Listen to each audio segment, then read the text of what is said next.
Hi Joshua and Jane! Hi Tito Jeyu, Mommy Jane, Sir AGS, Ma'am Nella, and to everyone there. Capers, hello po! Mim is here from Kuwait City and a certified Joshane Caper. Yeah, yun nga, why I love Joshua and Jane. Why not? Diba?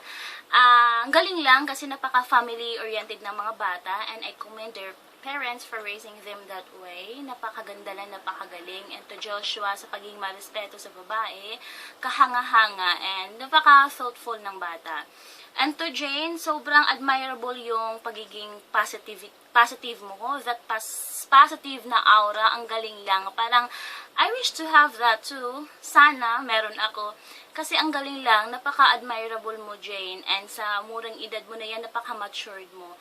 And wow, very, very wow, wow. And yun nga, what it's like to be a keeper, hindi siya madali, actually.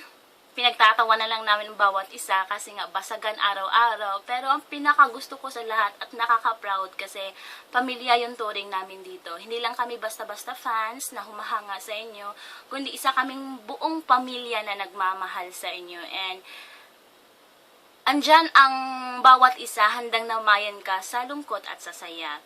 Yun na, yun ang buhay keepers, nakaka-proud siya, pamilya kami dito.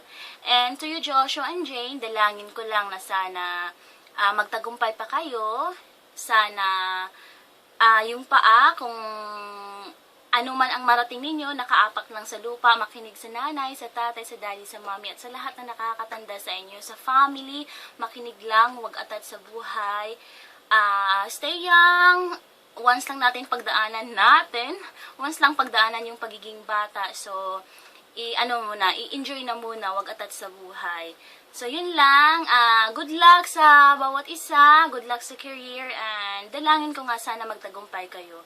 Assalamualaikum warahmatullahi wabarakatuh. May the blessings and mercy of God be with you all. Take care everyone. Salam.